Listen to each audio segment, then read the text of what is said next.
નમસ્કાર દોસ્તો, welcome to Kairos GPSC right time at the right moment. તો ચાલો મિત્રો, આજે આપણે આપણા પીવાયક્યુઝની સિરીઝની અંદર આગળ વધીએ છીએ અને આજે આપણે જોવાનો છે બંધારણ વિષયના એસટીઆઈ 2025-26ની એડવર્ટાઇઝમેન્ટ નંબર 27 નંબરની જે ભરતી હતી તેનું આ એક્ઝામનું પ્રાથમિક પરીક્ષાનું પ્રશ્નપત્ર 4 જાન્યુઆરી 2026ના રોજ લેવામાં આવેલું હતું. તો તમારી નજરની સામે છે આપણો સૌથી પહેલો પ્રશ્ન. વિદ્યાર્થી મિત્રો, એક વસ્તુ તમને જણાવી દઉં કે તમારે આપણી આ પીવાયક્યુ સિરીઝનું બેસ્ટ યુટિલાઇઝેશન કરવું હોય તો તમારે શું કરવાનું છે. જો તમે જ્યારે વિડીયો ઓપન કરો, આ વિડીયો ઓપન કરતી વખતે તમારે સૌથી પહેલાં જ્યારે તમારી સ્ક્રીનની સામે સવાલ આવે છે ત્યારે વિડીયોને પોઝ કરવાનો છે અને આ વિડીયોને પોઝ કર્યા બાદ આ જે સવાલ છે આ સવાલને અટેમ્પ્ટ કરવાની કોશિશ કરવાની છે. તેના લીધે શું થશે કે તમને ખબર પડશે કે બંધારણની અંદર અથવા તો કોઈ પણ વિષયની અંદર તમારા કયા ટોપિક્સ નબળા છે, કયા ટોપિક્સ મજબૂત છે, કઈ જગ્યાએ તમે સિલી મિસ્ટેક કરો છો, કઈ જગ્યાએ તમે ઓવર કોન્ફિડન્સની અંદર ખોટા માર્ક લાવો છો. તો આ બધી બાબતો તમને આ પીવાયક્યુ સિરીઝમાંથી જાણવા મળશે. બરાબર છે.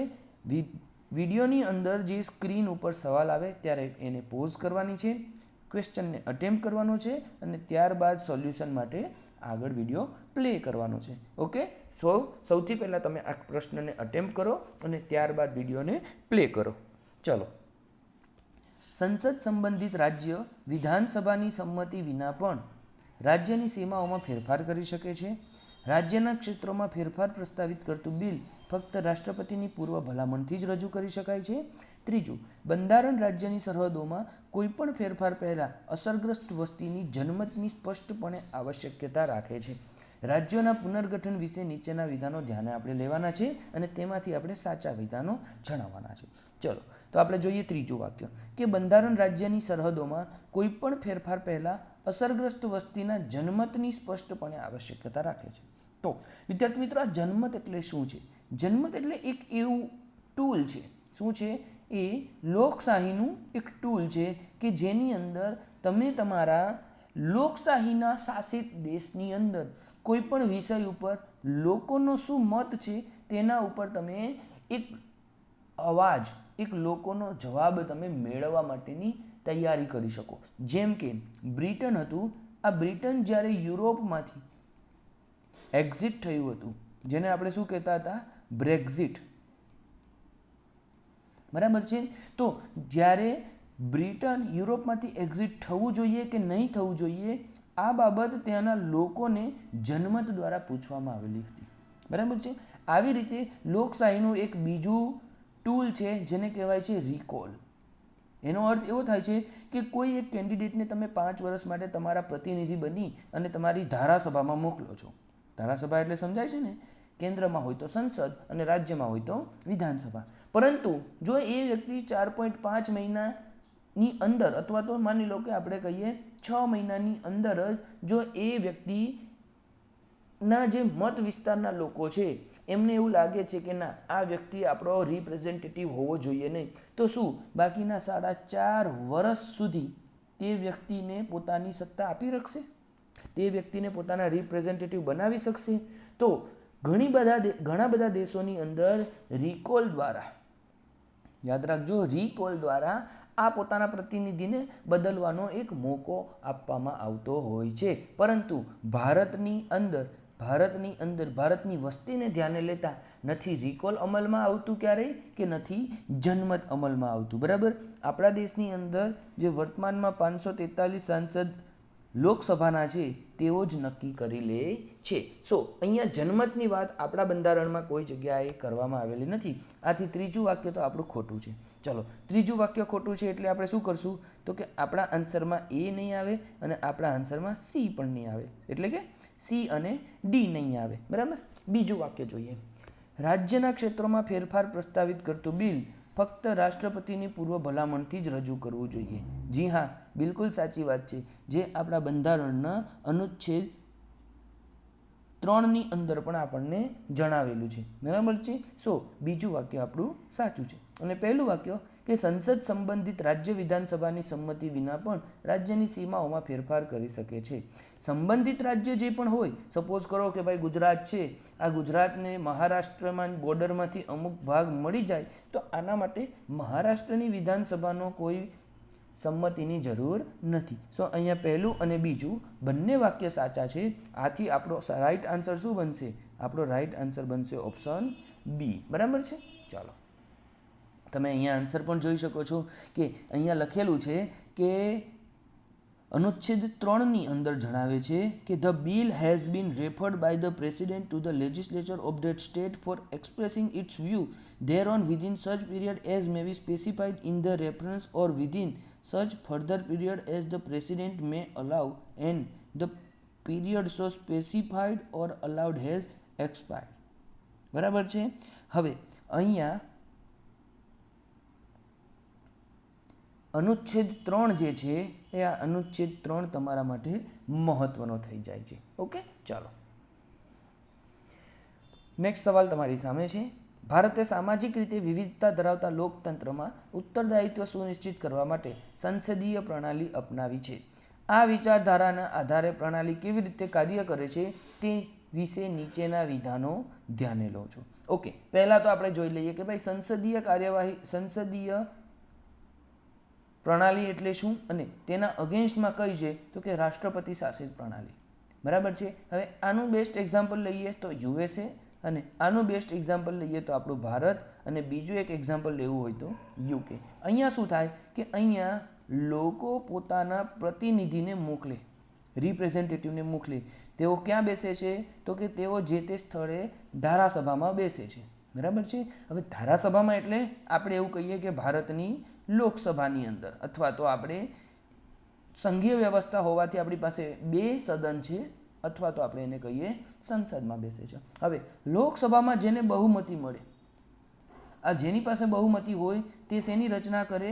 તેઓ રચના કરે છે સરકારની. અને આ સરકાર જે છે આ સરકાર આખા રાષ્ટ્રને ચલાવે છે. બરાબર છે. રાષ્ટ્રના જે સર્વોચ્ચ લીડર હોય છે તેઓ આપણા કોણ હોય છે? રાષ્ટ્રપતિ હોય છે. પરંતુ રાષ્ટ્રપતિની પાસે જે સાચો પાવર છે એ રાષ્ટ્રપતિની પાછળનો સાચો પાવર કોની પાસે હોય છે તો કે આપણા દેશના ચૂંટાયેલી સરકારના વડા, અને એ હોય છે આપણા રાષ્ટ્રપતિની પાછળ જે મેઇન વ્યક્તિ તે આપણા વડાપ્રધાન હોય છે. બરાબર છે. તો સંસદીય વ્યવસ્થાની અંદર લોકો પોતાના પ્રતિનિધિને પસંદ કરે છે અને આ પ્રતિનિધિ ધારાસભામાં બેસે છે, એટલે કે ભારતની લોકસભામાં બેસે છે. લોકસભામાં બહુમતી હોય તેઓને સરકારની રચના કરે છે. જ્યારે રાષ્ટ્રપતિની શાસન વ્યવસ્થા હોય છે તો રાષ્ટ્રપતિની શાસન વ્યવસ્થામાં લોકો 2 જગ્યાએ ચૂંટણી કરે છે. કઈ જગ્યાએ તો કે અહીંયા લઈ લઈએ આપણે, લોકો 2 લોકોને પસંદ કરે છે.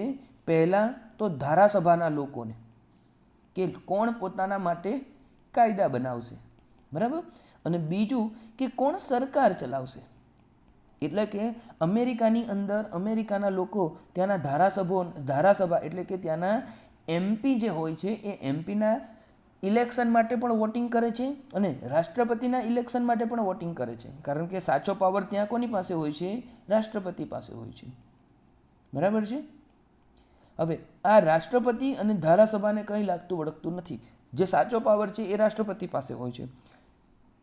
હવે આ રાષ્ટ્રપતિ જે હોય છે, અમેરિકાના જે રાષ્ટ્રપતિ હોય છે, તેને લોકો સીધી રીતે ચૂંટે એવું આપણે કહી શકીએ. તો આ જે પદ્ધતિ છે આ પદ્ધતિ છે રાષ્ટ્રપતિ શાસિત, અને અહીંયા જે મેં તમને સમજાવી આ પદ્ધતિ છે આપણી સંસદીય શાસન પદ્ધતિ. ચાલો એના વિશે 3 વાક્યો જણાવે છે તો આપણે 3 વાક્યોને જોઈ લઈએ.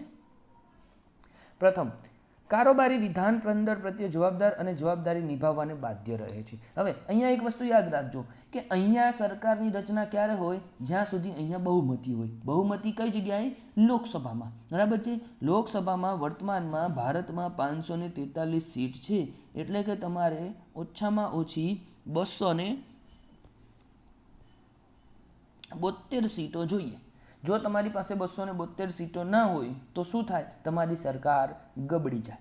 એટલે સરકાર હંમેશા પોતાના 543 લોકોને ખુશ રહે એવી રીતે કામ કરે છે. આ 543 લોકો એટલે દેશની સામાન્ય જનતાના પ્રતિનિધિઓ હોય છે. બરાબર છે. તો આપણું પહેલું વાક્ય સાચું છે. બીજું, સંસદીય પ્રણાલી કારોબારીની રાજકીય જવાબદારીની માત્રા ઘટાડે છે. ખોટી વાત છે. શું થાય છે? વધારે છે. બરાબર. અહીંયા તમે આ ફરીથી આપણું આખું એક્ઝામ્પલ તમે જોઈશો તો તમને ખબર પડશે કે હા, સંસદીય પ્રણાલીની અંદર જે આ સરકાર છે એની આ રાજકીય જવાબદારી જે છે એ વધી જાય છે. ત્રીજું વાક્ય, કારોબારીની કાર્યવાહી તપાસવામાં કે તેની દેખરેખ રાખવામાં કોઈ સંસદની કોઈ ભૂમિકા નથી. અરે ભાઈ છે, લોકસભા ધારે ત્યારે આ સરકારને ગબડાવી શકે. કેવી રીતે? જ્યારે એના 272 ઉમેદવારોથી વધારે ઉમેદવારો એવું કહી દે કે ભાઈ અમને આ સરકારમાં વિશ્વાસ નથી. બરાબર છે. તો અહીંયા તમારું ત્રીજું વાક્ય અને બીજું વાક્ય ખોટું છે. ખાલી અને ખાલી ઓપ્શન એ જે છે એ તમારો રાઈટ આન્સર બને છે. ઓકે, ચલો. મૂળભૂત અધિકારો ન્યાયિક સંરક્ષણ દ્વારા રાજ્યની અયોગ્ય કે સ્વેચ્છાયી કાર્યવાહીથી નાગરિકોનું રક્ષણ કરે છે. ચાલો જોઈ લઈએ કેવી રીતે. પહેલું વાક્ય કે ન્યાયાલયો કોઈ એવા કાયદાને રદ કરી શકે છે કે જે મૂળભૂત અધિકારોની વિરુદ્ધ હોય. બિલકુલ આ વાક્ય તો બેઠે બેઠું ક્યાં લખેલું છે? અનુચ્છેદ 13ની અંદર લખેલું છે. ચાલો. સેકન્ડ, મૂળભૂત અધિકારો અપવાદ વિના દરેક પરિસ્થિતિમાં આપોઆપ દરેક કાયદાને રદ કરે છે. દરેક કાયદાને રદ કરે છે? ના ભાઈ, તમારા કોઈ કાયદા જો મૂળભૂત અધિકારોને તકલીફ આપતા હોય તો એના માટે આપણી પાસે જ્યુડિશિયલ રિવ્યૂની પરિસ્થિતિ ઉદ્ભવે છે અને આ જ્યુડિશિયલ રિવ્યૂના પાવર હાઈકોર્ટ અને સુપ્રીમ કોર્ટની પાસે હોય છે.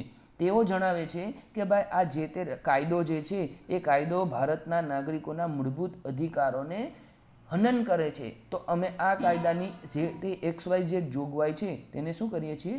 રદ કરે છે. બરાબર. પરંતુ આપોઆપ દરેક પરિસ્થિતિમાં આ વાક્ય ખોટું છે. ત્રીજું વાક્ય, માત્ર કારોબારી શાખા જ મૂળભૂત અધિકારો લાગુ કરી શકે છે. અગેઇન આ પણ ખોટું છે, કારણ આપણી જે ન્યાયપાલિકા છે આ ન્યાયપાલિકા પણ ઘણા બધા ચુકાદા દ્વારા મૂળભૂત અધિકારો લાગુ કરે છે અને સંસદ પણ એટલે કે આપણી ધારાસભા પણ ઘણા બધા કાયદાઓ દ્વારા શું કરે છે? લાગુ કરે છે. તો અહીંયા મારું બીજું ને ત્રીજું વાક્ય ખોટું છે. મારો સાચો આન્સર બનશે ફક્ત ઓપ્શન એ. બરાબર. જોઈ લઈએ. જો અહીંયા તમારી સામે આપણે અનુચ્છેદ 13ને લઈને આવેલા છીએ અને અહીંયા ચોખ્ખું લખેલું છે કે બીજું જુઓ, the state should not make any law which take away or abridges the rights conferred by the part and any law made in contravention of this clause should to the extent of the contravention be void. બરાબર છે. તો અહીંયા ચોખ્ખું લખી દીધેલું છે કે ભાઈ તમારા કોઈ એવા કાયદા અથવા કોઈ એવા નિયમો, કાનૂન, લો જે પણ હોય એ બધું તમારું શું થઈ શકે છે? વોઇડ થઈ શકે છે. ઓકે, ચાલો જોઈએ નેક્સ્ટ. માર્ગદર્શક સિદ્ધાંતો જાહેર કલ્યાણના હેતુની નીતિઓ બનાવવામાં રાજ્યને માર્ગદર્શન આપે છે. તેમાંથી કયા કયા સાચા છે? ચાલો પહેલું જોઈએ. રાજ્ય નીતિના માર્ગદર્શક સિદ્ધાંતો કોર્ટમાં લાગુ કરાવી શકાતા નથી, પરંતુ તેઓ કાયદા ઘડતરને આકાર આપે છે અને પ્રભાવિત કરે છે. બિલકુલ આ જે વાક્ય છે આ વાક્ય આપણા અનુચ્છેદ 37ની અંદર સ્પષ્ટપણે લખાયેલું છે. બીજું વાક્ય, રાજ્ય નીતિના માર્ગદર્શક સિદ્ધાંતો આપમેળે મૂળભૂત અધિકારો કરતાં વધુ સત્તા ધરાવે છે. આ વાક્ય કેવું છે? ખોટું છે. કારણ કે આ શું કરે છે? તો કે આ ખાલી આપણને દિશા આપે છે, બાકી તેની પાસે કોઈ રિયલમાં પાવર નથી. DPSP પાસે કોઈ રિયલમાં પાવર નથી જેવા મૂળભૂત અધિકારો પાસે હોય છે. ચાલો ત્રીજું વાક્ય, અદાલતો ઘણીવાર કાયદાઓનો અર્થઘટન વખતે રાજ્ય નીતિના માર્ગદર્શક સિદ્ધાંતોને અનુકૂળ રહે તેવો દ્રષ્ટિકોણ અપનાવે છે. બિલકુલ આ સાચી વાત છે. આપણે આપણો દેશ ચલાવવાનો છે તો દેશ ચલાવવા માટે બધું નિયમોની અંદર બાંધી ના દેવાય. અમુક તમારે શું રાખવું પડે? રેફરન્સ રાખવો પડે. શું રાખવું પડે? રેફરન્સ રાખવો પડે. તો ભારતની અંદર જે રેફરન્સ છે એ છે DPSP. બરાબર કે ભાઈ આપણું આદર્શ જે રાષ્ટ્ર બનાવવાનું છે તેના ઘણા બધા પ્રોવિઝન્સ, ઘણા બધા પ્રાવધાનો આ DPSPમાં છે. તો સરકાર કાયદો બનાવતી વખતે તેને ધ્યાનમાં રાખે છે અને જ્યારે કે કોર્ટ હોય છે તે કોર્ટ પોતાના ચુકાદાને ઘણીવાર તેના આધારે ઉલ્લેખિત કરે છે. તો અહીંયા ત્રીજા નંબરનું વાક્ય પણ મારું કેવું છે? સાચું છે. ઓકે, સો મારો રાઈટ આન્સર બનશે ઓપ્શન બી 1 and 3. ચાલો જો તમે અહીંયા જોઈ શકો છો તો કે અનુચ્છેદ 37ની અંદર લખેલું છે the provisions contain of this part should not be enforceable by court. બરાબર છે. તમે વિડીયોને પોઝ કરો અને આખું જે વાક્ય લખેલું છે તે સમજી શકો છો. ચલો નેક્સ્ટ. ભારતની સમવાય પ્રણાલી અત્યંત વૈવિધ્યસભર દેશમાં એકતા જાળવી શકાય તે માટે કેન્દ્ર સરકારને વિશેષ સત્તાઓ આપે છે. તે સંદર્ભે નીચેના વિધાનો ધ્યાને લો. પહેલું વાક્ય, મજબૂત કેન્દ્ર સરકાર રાષ્ટ્રીય એકતા અને અખંડિતતાના રક્ષણમાં મદદ કરે છે. આમાં તો કોઈને ડાઉટ્સ જ નથી, બરાબર, કે કેન્દ્રની અંદર જો મજબૂત સરકાર હોય તો આપણા દેશની એકતા અને અખંડિતતામાં કોઈ પ્રશ્ન ઊભા થતા નથી. આપણે જોયું છે કે ઘણીવાર જ્યારે આપણા દેશની અંદર ચારે બાજુથી સૈનિકો આવે છે તો કેન્દ્ર સરકાર એક મજબૂત ઢાલ બની અને આપણા દેશનું રક્ષણ કરે છે. બીજું વાક્ય, ભારતીય સમવાય પ્રણાલી હેઠળ રાજ્યો સંપૂર્ણ અને અમર્યાદિત સ્વાયત્તાઓ ભોગવે છે. ના, આ વાક્ય કેવું છે? આ ખોટું છે, બરાબર છે. કારણ કે સંઘીય જે વ્યવસ્થા હોય છે, આ સંઘીય વ્યવસ્થાની અંદર રાજ્યોની પાસે ક્યારેય સંપૂર્ણ અને અમર્યાદિત સત્તા હોતી નથી. રાજ્યોની પાસે ક્યારેય સંપૂર્ણ અને અમર્યાદિત સત્તા હોતી નથી, કારણ કે સંઘીય છે, બરાબર છે. ઓકે, અને તેમાંય પાછું ભારતમાં જોવા જઈએ તો ભારતની અંદર આ છે, સમજી લો, એકાત્મક શાસન પ્રણાલી અને આ છે આપણી સંઘીય શાસન પ્રણાલી. તો જે આદર્શ લાઈન હોય છે તેમાં ભારતનું સંઘીય પ્રણાલી કંઈક અહીંયા એકાત્મક બાજુ વધારે ઝૂકેલું દેખાય છે. ચલો ત્રીજું વાક્ય જોઈએ. કેન્દ્ર સરકાર માત્ર પ્રતિકાત્મક સત્તાધિકાર તરીકે જ છે, તેની પાસે કોઈ વાસ્તવિક સત્તા નથી. ભાઈ, વાસ્તવિક સત્તા જ કોની પાસે છે? केंद्र पास है. केंद्र सरकार अपना क्या है? बॉस है, बॉस. बराबर है. सो अहीं अमारो राइट आंसर बनशे ऑप्शन ए. बराबर. चलो जी हाँ, केंद्र सरकार शू है? अपनी बॉस है, बॉस. चलो नेक्स्ट.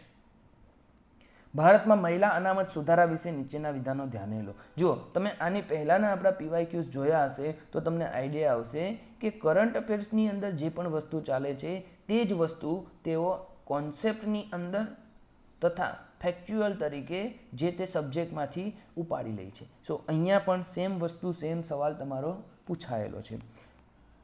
महिला अनामत सुधारो कयो हतो? तो कि साहेब 106मो सुधारो हतो, जेमां महिलाओने 33% रिजर्वेशन आपेलुं हतुं. कई जग्याए? संसदमां अने विधानसभानी अंदर. बराबर छे. परंतु आ लागू क्यारे करवानुं छे? आ लागू करवानुं छे 2029 थी. बराबर है. ओके, चलो. आ सुधारो लोकसभा और राज्य विधानसभाओं महिलाओं माटे बेठकोनी अनामतोनी जोगवाई करे छे. बिल्कुल, मैं तमने हमणां ज कीधुं. आ अनामतनो अमल आगामी वस्ती गणतरी और त्यारबादना सीमांकननी प्राप्ति पर आधारित है. यस, जे क्यारे थशे? लगभग 2029 में थशे. आ सुधारो पहलेथी ज अमल में आवी गयो छे अने 2024 पछी योजायेली तमाम चूंटणीओं में लागू पड़े छे. ना, आ वाक्य पण खोटुं छे. बराबर है. तो अहींया शुं छे? आपणो साचो आंसर बनशे ऑप्शन बी. फक्त 1 અને 2 आपणा साचा छे. हवे हूँ तमने जणावी दऊं कि आ वर्तमाननी परिस्थिति शुं छे. जुओ, 106मो બંધારણીય सुधारो आव्यो अने तेणे एवुं कीधुं कि भाई हवे पछी ज्यारे नेक्स्ट वस्ती गणतरी थशे, नेक्स्ट जे पण वस्ती गणतरी थशे, आ वस्ती गणतरीना पछी जे आपणे सीमांकन करीशुं, आ सीमांकनना आधारे आपणे महिलाओने 33% रिजर्वेशन आपीशुं, जे बाबत 2029 आधारे आपणने देखाई आवे छे. बराबर छे. हवे वस्ती गणतरी क्यारे थाय, शुं थाय, कोई आइडिया नहीं हतो त्यारे. बराबर. परंतु वर्तमानमां सरकार 131मું बिल लईने आवी. आ 131મું संविधान सुधारो बिल जे लईने आवी एनी साथे संविधान सुधारा बिलनी साथे बीजा 2 बिल पण लईने आवी हती. जेमां सरकारे शुं प्रपोज कर्युं छे? सरकारे एवुं प्रपोज कर्युं छे कि भाई वर्तमानमां लोकसभानी 543 सीट छे ते अमे वधारीशुं. शुं करीशुं? अमे वधारीशुं अने केटली करी दईशुं? 850 करीशुं. आ 850 मांथी 815 जे छे ते आपणी राज्योना विधानसभानी जेम राज्यनी अंदर सीटोनी वहेंचणी थशे अने जे 35 सीट छे आ 35 सीट यूटीनी हशे. बराबर छे. हवे परंतु आ जे बिल हतुं, आ बिल सरकारनुं हारनुं कारण बनी. केम? कारण के तमने खबर है कि बंधारणनी अंदर कोई सुधारो करवो होय तो तमारी 50% कुल बहुमती अने हाजर रहीने जे वोट आपे छे तेना 2/3 लोकोनी सहमति होय तो ज तमारुं बिल पास थशे. याद राखजो, आ छे कुल बहुमती अने आ छे हाजर रही अने वोट आपनारा लोकोनी बहुमती जोईए. तो अहींया शुं थयुं हतुं? आ बिल फेल थयुं हतुं कारण के बिल पास थयुं नहीं. જેનું કારણ મુખ્ય શું હતું કે સરકારના પક્ષમાં 298 વોટ પડ્યા અને સામે કોના વોટ પડ્યા 54 વોટથી ઘટી ગયા, બરાબર છે. જે 352 વોટ આપણા જોઈતા હતા કોના માટે, આ 2/3 બહુમતી માટે, તેમાંથી 54 વોટ ઘટી ગયા અને સરકારનું આ બિલ ફેલ થયું. આ બિલ જેવું ફેલ થયું તેની અંદર સરકારે આ બંને બિલને શું કરી લીધા, રિટેઇન કરી લીધા. સરકારનું કહેવાનું એવું થતું હતું કે ભાઈ અમે 543 સીટ વધારીને 850 કરવાના હતા અને જો દેશના લોકોને પસંદ નથી તો અમે હવે આ જે 106મો સુધારો છે અને તેની જે જોગવાઈ છે તેના આધારે જ અમે આગળ વધીશું, બરાબર છે. તો એઝ ઓફ રાઇટ નાવ વર્તમાનમાં આ પરિસ્થિતિ છે. ચાલો નેક્સ્ટ સવાલ તમારી સામે છે કે ભાઈ ન્યાયિક સમીક્ષા ન્યાયાલયોને સંસદની કાર્યવાહી બંધારણીય સીમાઓમાં રહે છે કે નહીં તે તપાસવાની મંજૂરી આપે છે. તે સંદર્ભે નીચેના વિધાનો ધ્યાને લો. જોયું કેવા કોન્સેપ્ટ પૂછાય છે આપણા બંધારણ વિષયની અંદર. પહેલું, ન્યાયિક સમીક્ષા ન્યાયાલયોને સંવિધાનના મૂળભૂત માળખાને ખોટી રીતે બદલવાથી સુરક્ષિત કરવામાં મદદ કરે છે. તો વાક્ય કેવું છે, સાચું છે. હવે આ મૂળભૂત માળખો શું છે તે બધાને ખબર છે કે કેશવાનંદ ભારતી કેસની અંદર 1973ના રોજ સુપ્રીમ કોર્ટે એવું કીધું હતું કે ભાઈ અમુક ભાગ જે છે એ આપણો મૂળભૂત ઢાંચો છે તેમાં ફેરબદલ કરી શકાય નહીં, બરાબર. હવે કયો ઢાંચો મૂળભૂત છે તેનું કોઈ લિસ્ટ જે તે સમયે સરકારને આપેલું હતું નહીં, પરંતુ સમયાંતરે જેમ જેમ કેસ આવતા ગયા તેમ તેમ તેનો ઉલ્લેખ થતો ગયો છે. જેમ કે સેક્યુલારિઝમ, સંસદીય પ્રણાલી, સાર્વત્રિક વોટ, આ બધી વસ્તુ કેવું છે, આપણો મૂળભૂત ઢાંચો છે. ચાલો બીજું વાક્ય, ન્યાયિક સમીક્ષા કાયદા ઘડતરની સત્તા ન્યાયિક સમીક્ષા કાયદા ઘડતરની સત્તા સંસદમાંથી કારોબારી શાખામાં સ્થાનાંતરિત કરે છે. હવે ન્યાયિક સમીક્ષા કોણ કરે છે, તો કે ન્યાયિક સમીક્ષા કરે છે આપણી ન્યાયપાલિકા, બરાબર છે.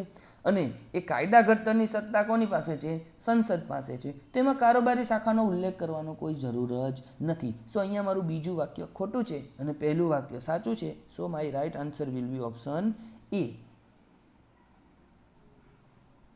નેક્સ્ટ, મૂળભૂત માળખાનો સિદ્ધાંત સંસદને તેના આવશ્યક લોકતાંત્રિક પાયાને બદલતા અટકાવીને સંવિધાનનું રક્ષણ કરે છે. આ જ વાત મેં હમણાં તમને આની પહેલાંની સ્લાઇડમાં કીધી, બરાબર.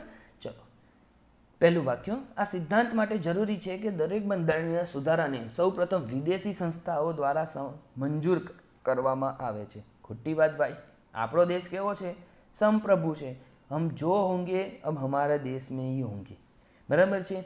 જે પણ ડિસિઝન લેવાશે તે આપણા દેશની સંસદ લેવાશે. આપણે કોઈ વિદેશી સંસ્થાઓની પરમિશન લેવા જવાની જરૂર નથી. સો અહીંયા પહેલું વાક્ય મારું ખોટું બને છે.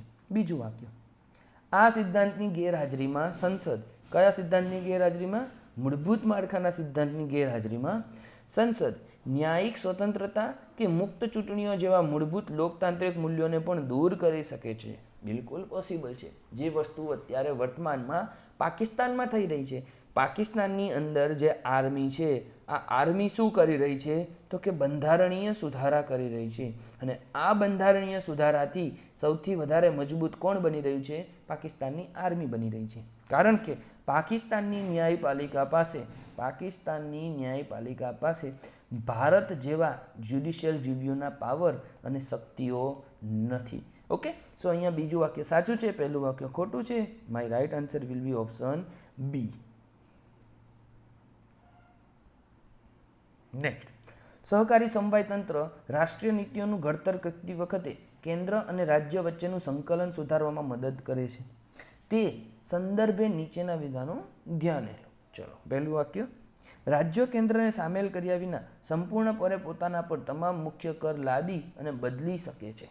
હવે તમને બધાને ખબર છે કે વર્તમાનની અંદર આપણા દેશમાં 101માં બંધારણીય સુધારાથી શું લઈને આવેલા છે, જીએસટી લઈને આવેલા છે. અને આ જીએસટીની અંદર એક જીએસટી કાઉન્સિલનું નિર્માણ કરેલું છે.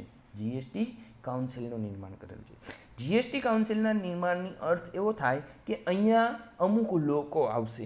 કોણ આવશે, તો કે દરેક રાજ્યના એક પ્રતિનિધિ આવશે અને કેન્દ્ર સરકારના 2 પ્રતિનિધિ આવશે. આ લોકો આવીને ડિસ્કશન કરશે કે ભાઈ કઈ વસ્તુ પર કેટલો કર લાદવાનો છે.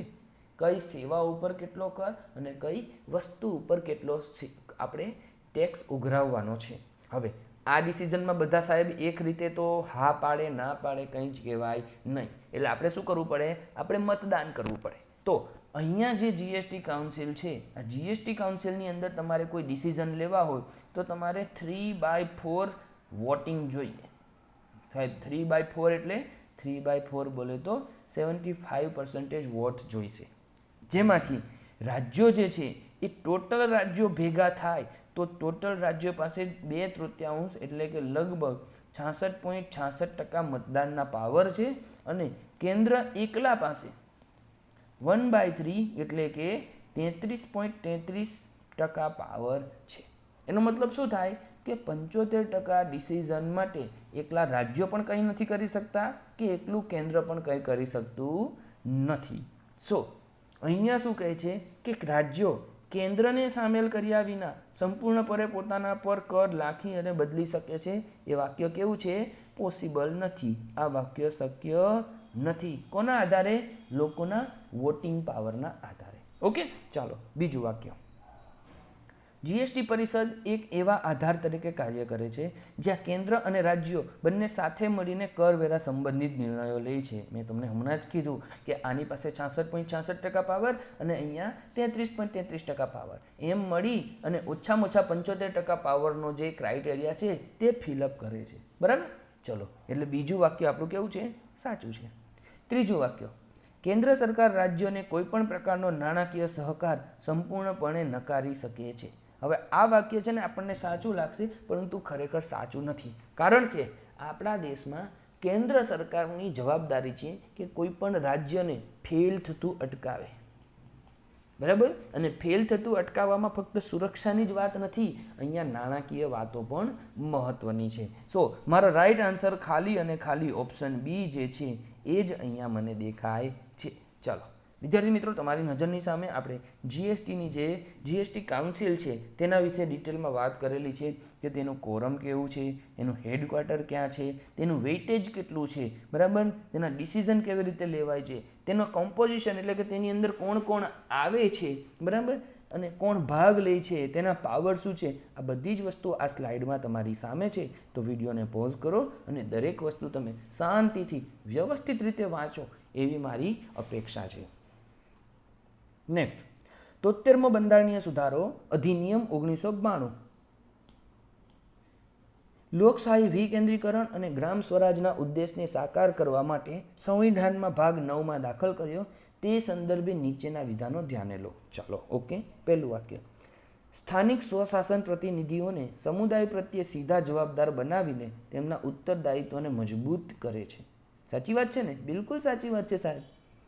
સ્થાનિક સ્થળે સ્થાનિક લોકોની સમસ્યાઓનું આપણે સોલ્યુશન લાવવું હોય તો આપણે શું કરવું પડે? સત્તા આપવી પડે. એના માટે તાલુકા પંચાયત, ગ્રામ પંચાયત અને જિલ્લા પંચાયત તથા શહેરી વિસ્તારમાં નગરપાલિકા અને મહાનગરપાલિકાની વ્યવસ્થા કરવામાં આવેલી છે. આ સુધારાનો હેતુ રાજ્યમાં સ્થાનિક શાસનની ત્રિસ્તરીય પ્રણાલી પ્રસ્થાપિત કરવાનો છે. મેં તમને હમણાં જ કીધું, ગ્રામ પંચાયત, તાલુકા પંચાયત અને જિલ્લા પંચાયત એમ ત્રિસ્તરની વાત કરવામાં આવે છે. ત્રીજું વાક્ય. પંચાયતી રાજ સંસ્થાઓનો પ્રાથમિક હેતુ 11મી અનુસૂચિમાં સૂચિબદ્ધ વિષયો સંબંધિત નિર્ણય લેવાની સત્તા સાથે સ્થાનિક સંસ્થાઓને સશક્ત બનાવવાનો છે. આ વાક્ય પણ સાચું છે. તો અહીંયા મારા 3 વાક્ય સાચા છે. બરાબર? 3 વાક્ય સાચા હોવાથી સાચો આન્સર ઓપ્શન સી બનશે. ચલો, બંધારણીય જોગવાઈઓની મદદથી સામાજિક ન્યાય પ્રણાલીગત અસમાનતાઓને સુધારીને લાંબા સમયથી વંચિત સમુદાયોને સમાન સ્તર પર લાવવાનું લક્ષ્ય રાખે છે.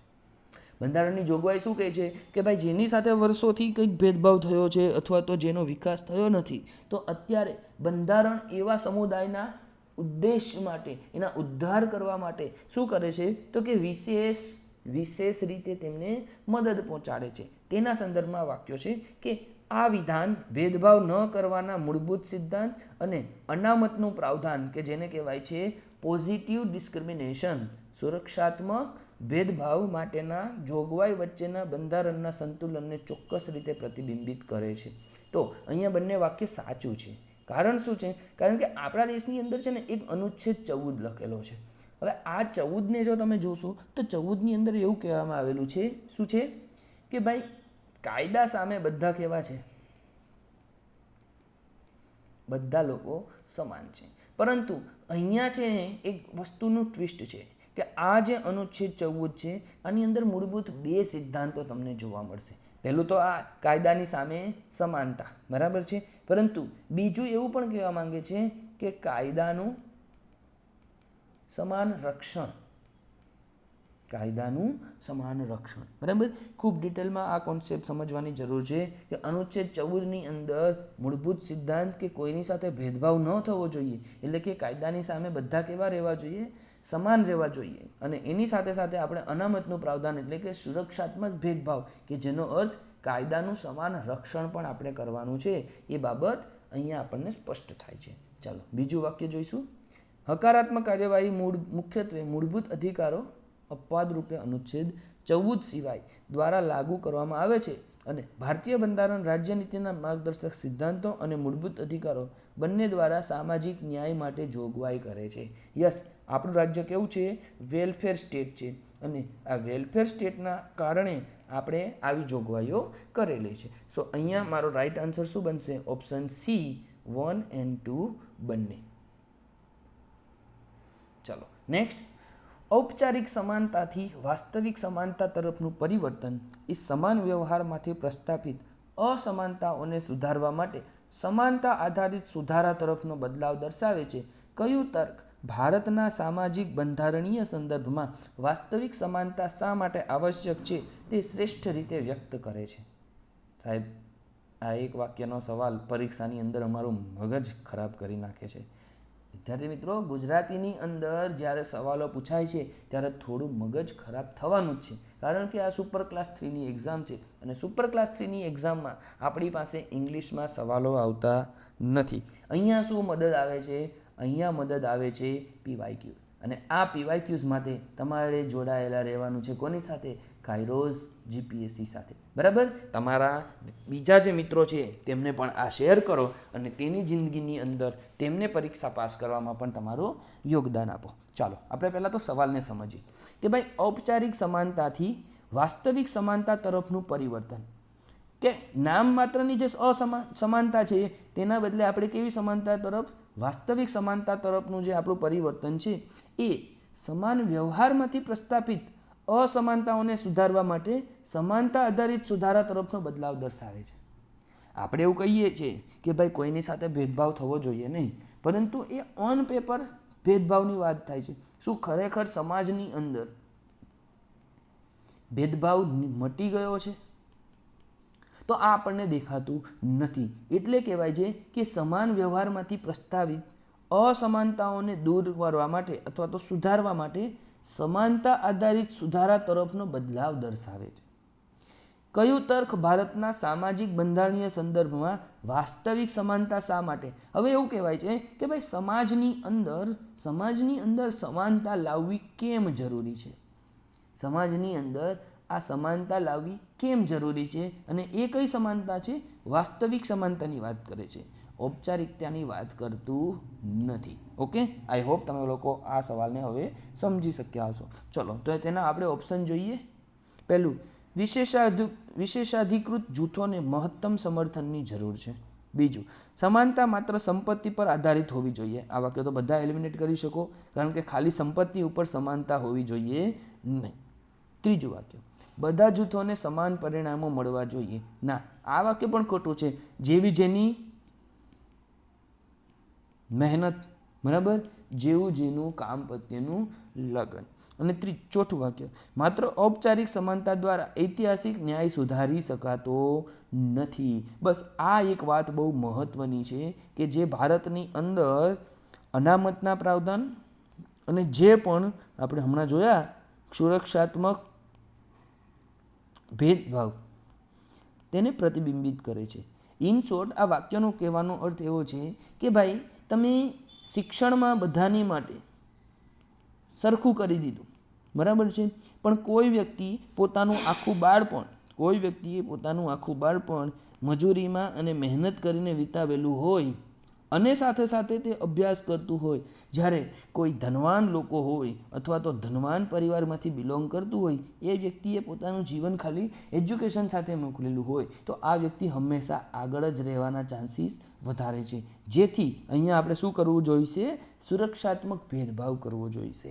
તો ઓપ્શન ડી જે છે કે માત્ર ઔપચારિક સમાનતા દ્વારા ઐતિહાસિક અન્યાય સુધારી શકાતો નથી. બરાબર છે? ખાલી એજ્યુકેશનને સરખું કરવાથી એ તમારું ઔપચારિક જે સમાનતા છે તે અન્યાયને સુધારી શકતો નથી. આથી આપણે શું કરવું પડશે?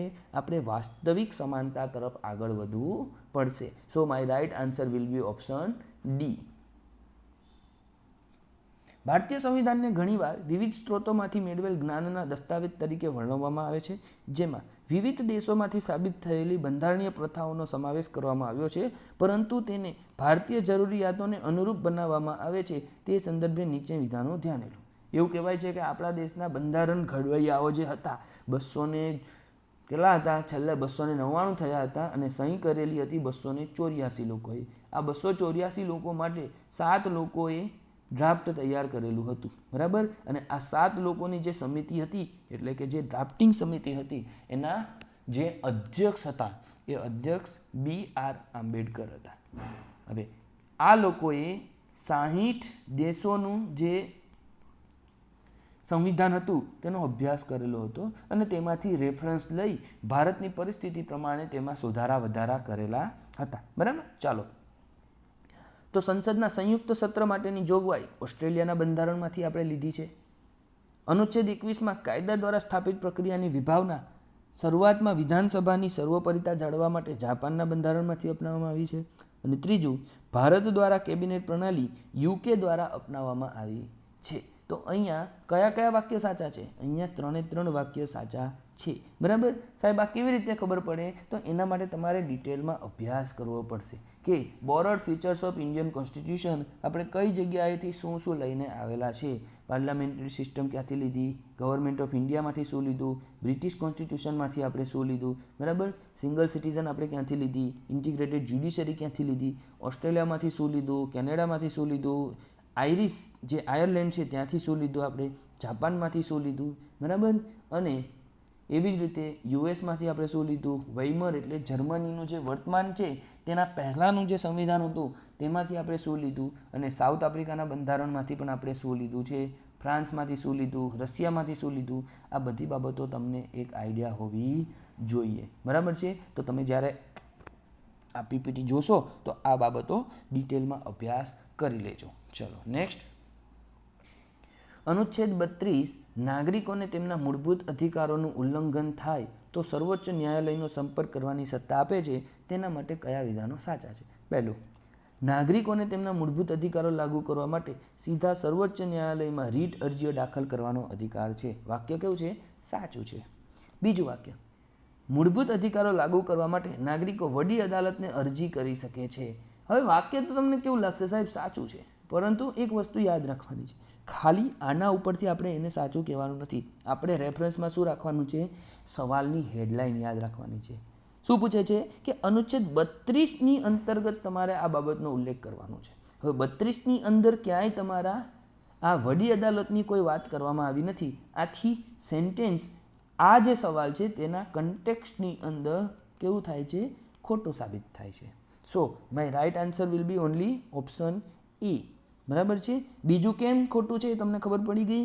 વાક્ય ઇટસેલ્ફ રાઇટ, આ જે વાક્ય છે એ પોતે સાચું છે, પરંતુ જે અહીંયા સવાલ છે, જે કન્ટેક્સ્ટ છે, તેના બેઝ ઉપર તે ખોટું છે. ચલો, બરાબર? અહીંયા તમારી સામે અનુચ્છેદ 32 આપણે મૂકેલો છે અને એ 32ની અંદર ડિટેલ્સની અંદર આ બધી બાબતોનો અભ્યાસ કરવાનો છે. બરાબર? વિડીયો પોઝ કરો, આ આખી PPT વાંચો અને ત્યારબાદ આગળ વધો.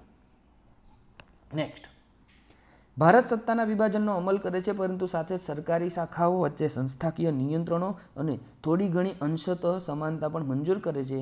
તે સંદર્ભે નીચેના વિધાનો ધ્યાને લો. ચાલો, સત્તાનું વિભાજન એટલે શું? જેનું જે કામ હોય તે કામ તે કરે. જેનું જે કામ હોય તે કરે. જેમ કે ધારાસભાનું કામ શું છે? કાયદા બનાવવાનું. બરાબર છે? સરકાર એટલે કે કારોબારીનું કામ શું છે? તો કે એ કાયદાનું પાલન કરાવવાનું અથવા તો અમલ કરાવવાનું. અને ન્યાયપાલિકા તેનું કામ શું છે? તો કે લોકોને ન્યાય આપવાનું. ભાઈ ન્યાયપાલિકા પછી ધારાસભાનું કામ ના કરે, ધારાસભા કારોબારીનું ના કામ કરે, કારોબારી ન્યાયપાલિકાનું કામ ના કરે. આને શું કહેવાય? તમારું સત્તાનું વિભાજન છે. બરાબર. તો પહેલું વાક્ય, સંસદ રાષ્ટ્રીય ન્યાયિક નિયુક્તિ આયોગ એટલે કે એનજેએસી. આ એનજેએસી બોલે તો કયો બંધારણીય સુધારો? 99મો સંવિધાન સુધારો. ક્યારે કરેલો હતો? આ સુધારો 2015માં કરેલો હતો. શેના રિલેટેડ હતો? ભારતમાં જે ચીફ જસ્ટિસ ઓફ ઇન્ડિયા હોય છે, આ ચીફ જસ્ટિસ ઓફ ઇન્ડિયાની પાસેથી જે નવા જજને નિયુક્ત કરવાના પાવર છે તે લઈ અને એક આખી કમિટીને આપવાનું નક્કી કરેલું હતું. જે એનજેએસી લાવેલા હતા તેને જ્યુડિશિયલ રિવ્યુના નામ ઉપર રદ કરેલું છે. બરાબર. તો ચાલો આ રદ કરી દીધું એટલે કે એનજેએસી જે છે એ આપણા જજ નિયુક્તિની એક પ્રક્રિયા હતી જેને જ્યુડિશિયલ રિવ્યુ અંતર્ગત રદ કરી અને વર્તમાનમાં કોલેજિયમ પદ્ધતિને કાયમ રાખેલી છે. આ કોલેજિયમ પદ્ધતિમાં ચીફ જસ્ટિસ ઓફ ઇન્ડિયા અને 4 મોસ્ટ સિનિયર જજ જે હોય છે તેઓ પોતાના એક પસંદગી કરીને પોતાના પાસેથી ફાઇલ રાષ્ટ્રપતિ પાસે મોકલે છે કે ભાઈ આટલા લોકોને તમે નેક્સ્ટ જજ બનાવજો. ઓકે, ચલો. તો જેવી પદ્ધતિઓ દ્વારા ન્યાયિક નિમણૂકો પરની ચર્ચાઓમાં ભાગ લે છે. તો આ વાક્ય કેવું છે? સાચું છે.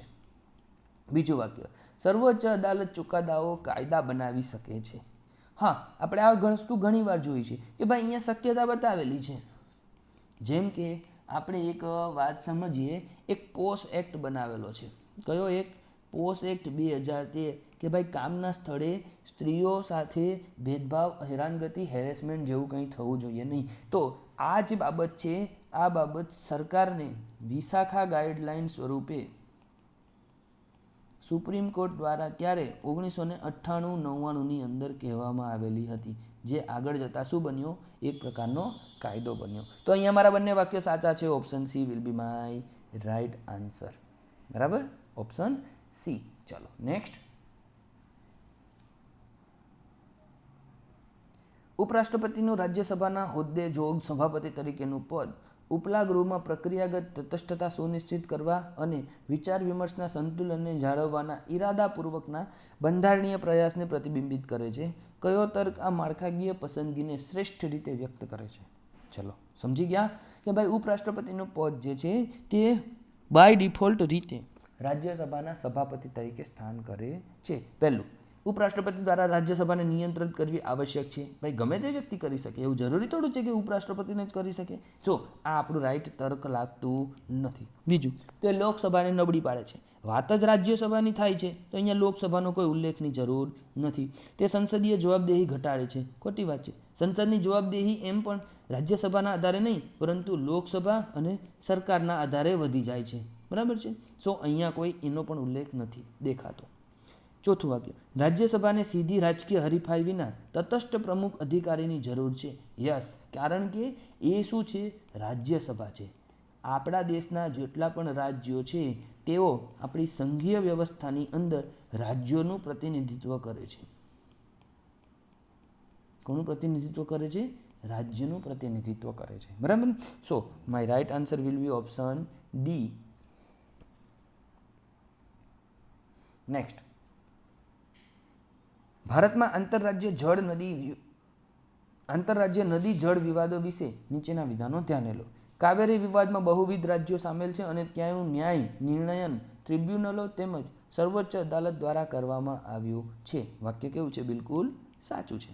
બીજું વાક્ય, આંતરરાજ્ય નદી જળ વિવાદ અધિનિયમ 1956, આ બહુ મહત્વનો છે, યાદ રાખજો, ટ્રિબ્યુનલોની રચના માટે કાનૂની આધાર પૂરો પાડે છે. આ વાક્ય સાચું છે. જો તમારે કોઈ નદીના ઉપર ડિસ્પ્યુટ ચાલતા હોય, જેમ કે આપણી નર્મદા છે, તો તમે વાત કરો નર્મદા ઉપર અત્યારે વર્તમાનમાં 4 રાજ્યોની વચ્ચે ડિસ્પ્યુટ છે જે ટેમ્પરરી રીતે સોલ્વ થઈ ગયેલો છે. કોણ કોણ? ગુજરાત, મહારાષ્ટ્ર, MP અને રાજસ્થાન. બરાબર છે. તો આ 4 રાજ્યો પાણી અને વીજળી પાણી અને વીજળી માટે શું છે તો કે 4 રાજ્યોના ડિસ્પ્યુટ્સને સોલ્વ કરેલા છે. તો એ સોલ્વ કોણે કર્યા છે? ટ્રિબ્યુનલે કરેલા છે. આ ટ્રિબ્યુનલની રચના કેના અંતર્ગત થઈ હતી તો કે આંતરરાજ્ય નદી જળ વિવાદ 1956 અંતર્ગત. બરાબર. ચાલો નેક્સ્ટ. નદી જળ ટ્રિબ્યુનલોના નિર્ણયો સલાહકારી સ્વરૂપના હોય છે અને સંબંધિત રાજ્યો પર બંધન કરતા નથી. ના, આ કેવા હોય છે? ફરજિયાત હોય છે. સો ત્રીજું વાક્ય ખોટું છે, પહેલું વાક્ય આપણું સાચું છે. અહીંયા જુઓ. બરાબર. તો રાઈટ આન્સર શું બનશે આપણું? ઓપ્શન બી 1 અને 2 બનશે. ચાલો નેક્સ્ટ. મૂળભૂત અધિકાર તરીકે બાંયધરી આપવામાં આવેલો સંપત્તિનો અધિકાર જમીન સુધારણા અને સામાજિક ન્યાયના રાજ્યના લક્ષ્યો અને સંપત્તિના અધિકારો વચ્ચેના સંઘર્ષને કારણે અસંખ્ય બંધારણીય સુધારાઓ અને સીમાચિહ્ન ન્યાયિક ઉચ્ચારણનો વિષય હતો. તે સંદર્ભે નીચેના વિધાનો ધ્યાને લો. જો હું તમને એક વાત સમજાવું. મૂળભૂત અધિકારની અંદર એવું કીધું છે, મૂળભૂત અધિકાર અથવા તો આપણે એને કહીશું ફંડામેન્ટલ રાઇટ, કે ભાઈ સામાજિક, આર્થિક અને રાજકીય, બરાબર, આ 3 શબ્દોને અત્યારે તમે સાઈડમાં મૂકો. પણ ફંડામેન્ટલ રાઇટ્સની અંદર એવું કીધેલું છે કે ભાઈ તમારી પાસે શેનો અધિકાર છે? સંપત્તિનો અધિકાર છે. હવે તમારી પાસે સંપત્તિનો અધિકાર છે. તમને ખબર છે કે આપણો દેશ આઝાદ થયો ત્યારે ઘણા બધા લોકો કેવા મોટી મોટી જમીનના જમીનદાર હતા, બરાબર, અને મોટી મોટી સંપત્તિ વહન કરતા હતા. જ્યારે ઘણા બધા લોકોની પાસે ટુકડો ખેતીનો પણ હતો નહીં, ખેતીનો ટુકડો પણ હતો નહીં. હવે સરકારની એક જવાબદારી છે કે સામાજિક, આર્થિક અને રાજકીય ન્યાય આપે, બરાબર છે. હવે આર્થિક ન્યાય ક્યારે મળે? કે જ્યારે આ જે મોટી મોટી જમીન છે, આ મોટી મોટી જમીનના સરખા ભાગ પાડે અને લોકોમાં વહેંચણી કરે. એના માટે તમને યાદ હોય તો ભૂદાન મૂવમેન્ટ પણ શરૂઆત થયેલી હતી. કોણે કરેલી હતી? વિનોબા ભાવેએ કરેલી હતી, બરાબર છે. હવે જો તમારી પાસે મોટી સંપત્તિ છે તો સરકાર એ સંપત્તિને લઈ અને ગરીબોને દાન કરે છે, અથવા તો સરકાર ગરીબોને લાંબા સમયગાળા સુધી ભાડા પેટે આપી દે છે. તો અહીંયા તમારી જે સંપત્તિ છે એ તમારી સંપત્તિ તો તમારા હાથમાંથી ગઈ, અને આ તમારી સંપત્તિ તમારા હાથમાંથી ગઈ તો તમારી પાસે શું થયું તો કે ફંડામેન્ટલ રાઇટ્સનો ભંગ થયો. કારણ કે ફંડામેન્ટલ રાઇટ્સમાં શું કીધું છે કે સંપત્તિનો અધિકાર છે. અનુચ્છેદ 31ની અંદર આપણને કીધેલું હતું. સો અહીંયા શું થાય છે? સરકાર એવું કહે છે કે ભાઈ અમે તો DPSPની અંદર જે કીધેલું છે કે ભાઈ સરકારે સામાજિક, આર્થિક અને રાજકીય ન્યાય લોકો સુધી આપવાનું, એમાં ફંડામેન્ટલ રાઇટ્સ વચ્ચે આવી જાય તો અમારે શું કરવાનું? આ બાબત 1951થી લઈ અને 1973ના, અથવા તો એમ એક્ઝેક્ટ રાઇટ કહીએ તો 1978 સુધી આ વસ્તુ ચાલી. અને અંતે શું નક્કી કર્યું કે જે ભાઈ સંપત્તિનો અધિકાર છે, આ સંપત્તિનો અધિકારને ફંડામેન્ટલ રાઇટ્સમાંથી દૂર કરવામાં આવે, એટલે કે અનુચ્છેદ 31ને દૂર કરવામાં આવે અને તેને 300A ખાલી બંધારણીય રાઇટ્સ બનાવવામાં આવ્યો, બરાબર છે. વર્તમાનમાં તેનું તો સ્વરૂપ, સંપત્તિના અધિકારનું સ્વરૂપ કેવું છે? બંધારણીય છે, ફંડામેન્ટલ રાઇટ્સ નથી. ચાલો પહેલું વાક્ય. 44મો સુધારો અધિનિયમ 1978 એ મૂળભૂત અધિકારોની સૂચિમાંથી સંપત્તિના અધિકારને દૂર કર્યો. મેં તમને કીધું ને 1978 સુધી આ વાત ચાલી, તો તેમાં તેને દૂર કરી અને કઈ જગ્યાએ લઈ ગયા? અનુચ્છેદ 300A. બીજું વાક્ય. ભાગ 3માંથી દૂર કર્યા પછી સંપત્તિનો અધિકાર સંવિધાનમાંથી સંપૂર્ણપણે નાબૂદ કરવામાં આવ્યો હતો અને આજે કોઈ પણ કાનૂની અમલ ક્ષમતા ધરાવતો નથી. તો મેં તમને કીધું કે ભાઈ ઓલરેડી 300A તેને મૂકી દીધો છે. સો પહેલું વાક્ય મારું કેવું થાય છે? સાચું થાય છે. સોરી, પહેલું સાચું થાય છે અને બીજું મારું ખોટું થાય છે, બરાબર છે. સમજાઈ ગયો આખો કોન્સેપ્ટ? ચાલો નેક્સ્ટ. રાજ્યનીતિના માર્ગદર્શક સિદ્ધાંતો અદાલતમાં પડકારી ન શકાય તેવા હોવા છતાં, એટલે કે અનુચ્છેદ 37 તમને અહીંયા કહી દીધું કે તે ભારતની કલ્યાણલક્ષી શાસન વ્યવસ્થાની ગતિને આકાર આપતા એક બંધારણીય નૈતિકતા તરીકે કાર્ય કરે છે. બિલકુલ શું કરે છે? આપણને ગાઈડન્સ આપે છે. કયું ઉદાહરણ જાહેર નીતિના ઘડતર પર રાજ્યનીતિના માર્ગદર્શક સિદ્ધાંતોના વાસ્તવિક પ્રભાવને સૌથી ચોક્કસપણે દર્શાવે છે? તો પહેલું, જાહેર સમર્થન વિના બનાવવામાં આવેલી નીતિઓ? ના. કાયદા વિના લાગુ કરાયેલી નીતિઓ? ના. નાગરિક કલ્યાણ ઘટાડતી નીતિઓ? ના. શિક્ષણ અને સ્વાસ્થ્ય જેવા માર્ગદર્શક સિદ્ધાંતો ઉદ્દેશ્યો સાથે સંરેખિત કલ્યાણ યોજનાઓ? હા. આ વસ્તુ કેવી છે તો કે જાહેર નીતિના ઘડતર પર માર્ગદર્શક સિદ્ધાંતોના વાસ્તવિક પ્રભાવને સૌથી ચોક્કસપણે દર્શાવે છે. આપણા DPSBની અંદર કીધેલું છે કે ભાઈ સરકારે દરેક લોકોના સ્વાસ્થ્યનું ધ્યાન રાખવું જોઈએ, બરાબર છે. અને તેના માટે સરકાર શું કરે છે? અલગ અલગ યોજનાઓ બનાવે છે. જેમ કે આપણી એક કઈ છે? પ્રધાનમંત્રી આયુષ્માન યોજના, બરાબર. ચાલો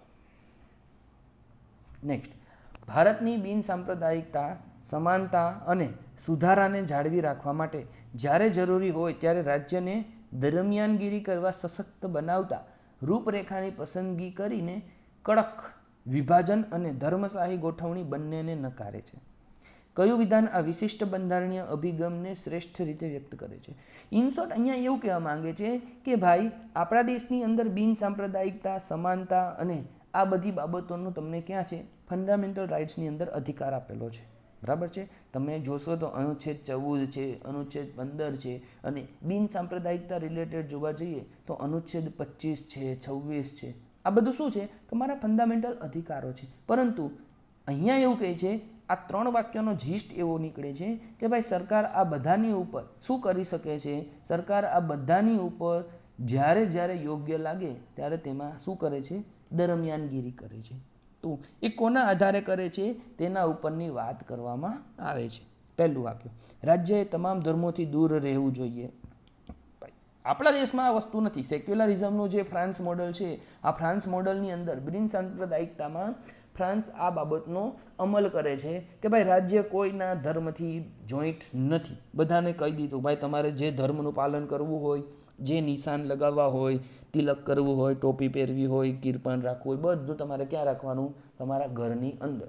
જાહેર સ્થળોએ આ વસ્તુ હોવી જોઈએ નહીં. પરંતુ ભારતમાં આ વસ્તુ થઈ નથી. એક ધર્મ શ્રેષ્ઠ છે, કોઈ ધર્મ શ્રેષ્ઠ છે એવું આપણા દેશનું બંધારણ કહેતું નથી. ત્રીજું વાક્ય, રાજ્ય સમાનતા અને સુધારાની ખાતરી કરવા માટે દરમિયાનગીરી કરી શકે. યસ, શેની માટે? સમાનતા અને સુધારાની ખાતરી માટે. આના માટે તમને ખબર છે કે 3 તલાકની વાત આવે કે પછી સબરીમાલા કેસની અંદર મહિલાઓની, સબરીમાલા મંદિરની અંદર મહિલાઓની એન્ટ્રીની વાત આવે તો રાજ્ય શું કરે છે? તેમાં દરમિયાનગીરી કરે છે, બરાબર. ધર્મે રાજ્યને નિયંત્રિત કરવું આવશ્યક છે. ના ભાઈ, થિયોક્રેસી. અને શું કહેવાય? થિયોક્રેસી. આપણા દેશની અંદર થિયોક્રેસી આપણે લાવવાની નથી. So my right answer will be option C. ચાલો વધીએ આગળ. સંવિધાનમાં સુધારો કરવાની સંસદની સત્તા વ્યાપક છે. સાચી વાત છે. પરંતુ મૂળભૂત માળખાના ન્યાયિક સિદ્ધાંત દ્વારા મર્યાદિત છે. મૂળભૂત માળખાનો ન્યાયિક સિદ્ધાંત શું કહે છે કે ભાઈ અનુચ્છેદ 13 અંતર્ગત સુપ્રીમ કોર્ટ અને હાઈકોર્ટ ગમે ત્યારે ગમે તે વસ્તુ પર શું લગાવી શકે છે? રોક. એકદમ રોક મ્યુઝિક આવે ને એવી રીતના રોક લગાવી શકે છે. જે સર્વોચ્ચ ન્યાયાલયના એક સીમાચિહ્ન રૂપ નિર્ણયમાંથી ઉભરી આવ્યો છે. કયો? કેશવાનંદ ભારતી કેસ. ક્યારે આવેલો હતો? 1973ના રોજ તેનો ચુકાદો આવેલો હતો. ચાલો જોઈ લઈએ. અનુચ્છેદ 368 હેઠળ સંસદની સુધારાની સત્તા મર્યાદિત છે અને તેનો ઉપયોગ સંવિધાનના મૂળભૂત માળખા અથવા મૂળભૂત ઓળખને નષ્ટ કરવા માટે કરી શકાતો નથી. વાક્ય કેવું છે? બિલકુલ રાઈટ છે. મૂળભૂત માળખાનો સિદ્ધાંત કેશવાનંદ ભારતી કેસમાં સ્થાપિત કરવામાં આવ્યો હતો, જેણે પુષ્ટિ કરી કે સંસદ મૂળભૂત અધિકારોમાં સુધારો કરી શકે છે પરંતુ મૂળ માળખામાં નહીં. સમજો વસ્તુ, સુધારો થઈ શકે મૂળભૂત અધિકારોમાં પણ તેના મૂળ માળખામાં you can not change heart of the constitution. Okay, તો અહીંયા બીજું વાક્ય પણ સાચું છે. ત્રીજું વાક્ય, 42માં સુધારો બંધારણીય અધિનિયમ 1976 દ્વારા ઉમેરવામાં આવેલી જોગવાઈ જેણે બંધારણીય સુધારાઓની ન્યાયિક સમીક્ષાને સંપૂર્ણપણે પ્રતિબંધિત કરતી હતી. જુઓ એક વસ્તુ સમજો, 1973ની અંદર કેશવાનંદ ભારતી કેસમાં સુપ્રીમ કોર્ટે એવું કહી દીધું કે ભાઈ તમે જે બદલવું હોય બદલો, અમે એને છે ને મૂળભૂત જે ઢાંચો છે ને એ મૂળભૂત ઢાંચાની અંદર આવતું હોય ને તો અમે રદ કરી દઈશું. હવે આ મૂળભૂત ઢાંચામાં છે કે નહીં એ ચેક કેવી રીતના કરશું? અનુચ્છેદ 13 અંતર્ગત કરશું. તો જ્યારે ઇન્દિરા ગાંધીની સરકાર હતી એમણે 42મો બંધારણીય સુધારો લઈને આવ્યા અને 42મો બંધારણીય સુધારાની અંદર એમણે એવું કહી દીધું કે ભાઈ આજથી સુપ્રીમ કોર્ટની પાસે અનુચ્છેદ 13ના પાવર જ નથી. સુધારો કરી નાખ્યો. 42મા બંધારણીય સુધારાની અંદર આવું કરી દીધું અને આ વસ્તુને શું થયું તો કે આ વસ્તુને રદ કરી.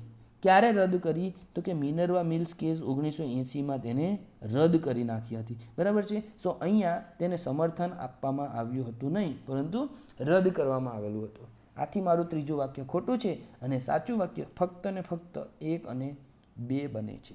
ઓકે, ચાલો. વહીવટી ટ્રિબ્યુનલ્સને ન્યાય નિર્ણયની માળખાગત પુનઃરચનાના ભાગરૂપે દાખલ કરવામાં આવ્યા હતા, જે વધુને વધુ જટિલ શાસન વિવાદો માટે વિશિષ્ટ તકનીકી જ્ઞાન આધારિત ન્યાય તરફના પરિવર્તનને પ્રતિબિંબિત કરે છે.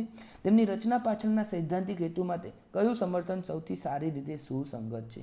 જે વહીવટી ટ્રિબ્યુનલ્સ છે તેની જે રચના કરેલી હતી તો કે એ વિશિષ્ટ અને તકનીકી જ્ઞાન ધરાવતા લોકો ન્યાય આપે એના માટે હતું. બરાબર. ચાલો, માત્ર ન્યાયાલયોને જ બધા જ કેસોની સુનાવણી કરવી જોઈએ તો ઓલરેડી એની પાસે વધારે કેસનો ચુકાદો છે, કેસનો ભરાવો થયેલો છે. બરાબર. આપણા દેશની અંદર વર્તમાનમાં ઓલમોસ્ટ 4.5 કરોડથી લઈને 5 કરોડ કેસ પેન્ડિંગ છે અને એમાં જો આ ટ્રિબ્યુનલ્સ કામ ના કરે તો એ કેસ પેન્ડિંગ વધી જાય છે. એટલે પહેલું આપણો ઓપ્શન ખોટો છે.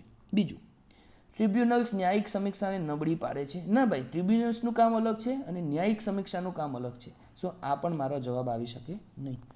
ટ્રિબ્યુનલ્સ તમામ બંધારણીય અદાલતોને બદલે છે. ના ભાઈ, આ પોતાના હિસાબે કામ કરે છે, આ પોતાના હિસાબ કામ કરે છે. આ પણ ખોટું છે.